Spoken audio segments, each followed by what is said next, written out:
It's being called one of the most radical shake-ups to the NDIS. The federal government is planning to block children with mild to moderate autism from the scheme and divert them to community programs. Tens and tens of thousands of young children with mild to moderate developmental delay or autism are on a scheme set up for permanent disability. The NDIS model just doesn't suit their needs.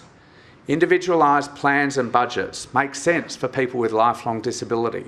It gives them more choice and control about the support that they receive.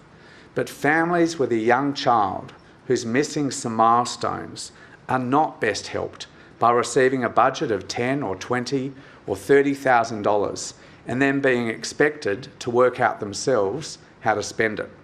Children with mild to moderate developmental delay or autism need a robust system of supports to help them thrive, a program for thriving kids. And that's the program that I intend to deliver. That's Minister for Health, Disability and Ageing, Mark Butler, announcing the changes. Now, the news has been met with a lot of criticism and confusion, or should I say, critifusion. But to explain these changes and to perhaps answer some of your questions, joining us from Sydney is the CEO of Autism Awareness Australia, Nicole Rogerson. Nicole, thanks for joining us. Thank you very much for having me. Nicole, can you explain what the government's changes to the NDIS means for families with autistic children and who will be affected by these changes? Yeah, I think we've got to be careful here to say in some areas we just don't know yet. The minister's made a big announcement to say this is what we need to do and this is what we're thinking about, but it doesn't start tomorrow. Nobody's situation is going to change tomorrow. And just in recent days, I've seen a lot of people really panicking and jumping to the, oh my God, the house is on fire, we're all being thrown out of the NDIS. And that is just absolutely not what the minister said. And that is not the reality. And to be honest, there were some players in the media that were a little bit naughty. There were some headlines that didn't help, I think. So I understand people's confusion, but I think everybody's got to calm the farm here where, this is an announcement about a direction that they're going in. But the devil will be in the details. So I just don't want people to be needlessly upset when they don't need to be at this point in time. So I think what the minister's announced is the fact that because of the structure of the NDIS, because of the way it's been set up, it has become the only port in the storm, or as Bill Shorten before him used to say, the only boat in the ocean.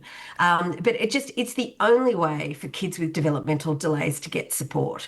And as a result, it looks like over the years, there have been a lot of children, some with autism, some maybe who don't have autism, but who have been getting that diagnosis and that label because it was a pathway to services.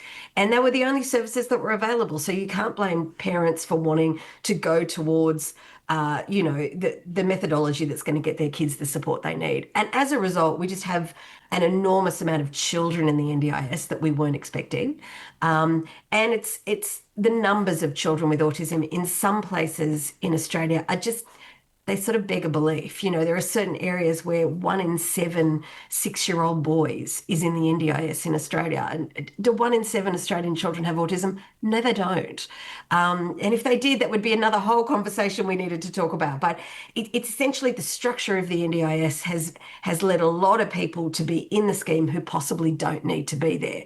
So, or could be looked after in other programs that exist already at the state level if we give them some more funding and boost them up. So I think what the minister's trying to say is the NDIS was designed to be there for people with moderate to severe lifelong disabilities. That was the original reason why we set it up. And over the years, it has morphed into being this catch-all that takes care of all sorts of people with all sorts of conditions. And the fact is, the Australian public are kind of getting a little bit over the fact the growth is off the charts. Every year, the cost just goes up. And, the cost in comparison to other areas of government funding is it's insane. It's going to be bigger than Medicare very shortly. And so it's just unsustainable on the current trajectory that it's on. I, for one, think the minister's being fairly honest for a politician in his saying, we've got a problem, it's a structural problem, we need to come up with a solution, and I think it should be this. And I think we've got to give them enough rope to see where this goes before everyone panics. Do you think the new Thriving Kids scheme will provide the same quality and level of services as the NDIS? Possibly. I mean, I don't know. Look, they're not going to replicate little state-based NDISs, so it won't be the same. But at the moment, I think you have to remember that at the moment, that even if your child gets into the NDIS, that's only one step. You then get some individual funding to go and spend somewhere that you have to figure out what that is and whether it's good and whether it's good quality. So parents often just get thrown into this system that they have to navigate to try and find services that may or may not be appropriate for their child. And they sort of become an expert here. So it's not like you get the funding and then you get taken on this sort of special pathway where, everybody's guiding you with what you need. A lot of parents are just left onto the open market. Some of the stuff they might have been purchasing would have been good, but some of it would have been very poor quality with very little evidence. So not only is Australia spending a lot of money on the NDIS, we're not even sure it's buying kids the stuff that the kids need.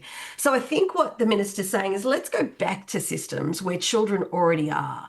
So whether that be early learning, whether it be child maternal health structures in states, whether it be schools, how can we supersize and build capacity within those systems so the services are there for the kids? So instead of necessarily families getting handed an allocation of money, the children ideally would be handed the services that they actually just need at that time. So it potentially could be something that's a lot easier for parents and kids get what they need. But at no stage is the minister saying that people with more profound types of autism, with more disability that comes with their autism, they're just simply not coming out of the NDIS. That is not what was said. What advice do you have for families during the transition period? And what would you like to see in the final design of Thriving Kids to make sure autistic children aren't left behind? I think my first piece of advice is get off Facebook. God, it's been unhelpful over the weekend, sharing some silly information. Or just at least if you're getting your information from social media, take it with a grain of salt, or find some really good resources of people who are giving you straight up information, because there's a lot of nonsense going on at the moment, and that's really not helpful. I would just tell parents to just hold off, do what they were doing, keep investigating what they have and keep spending the money they've got. Don't stop your child from getting services because there's another program coming in a year's time that you don't know what it looks like. So I think it's continue on. It's really up to the government to go away now. And I'm not their spokesperson, surely, but it's really up to them to go away now, work with the sector, work with the community, and design what Thriving Kids is going to be. I don't know about you, but I actually genuinely, and I am mainly a cynical old cow, but I actually at this point in time think this is a once in a generation opportunity for us to potentially look at paediatric development differently than we ever had. And rather than just shoving kids in a scheme and hoping for better outcomes, why don't we build something that actually meets the needs of what kids need right now? I think it's an excellent opportunity, and I, for one, am really positive about it. Nicole, thank you so much for your time. Please thank the CEO of Autism Awareness Australia, Nicole Rogerson. Not at all. Thank you so much for having me. Hey, I'm Fran, one of the hosts of AbiliTV, a show that brings you incredible stories of inspiration and remarkable talents, produced by an amazing team, many of whom have disabilities themselves. If you're enjoying our content, be sure to subscribe and tap the notification bell so you never miss an update. And don't forget to explore our other videos. There's always something new to discover.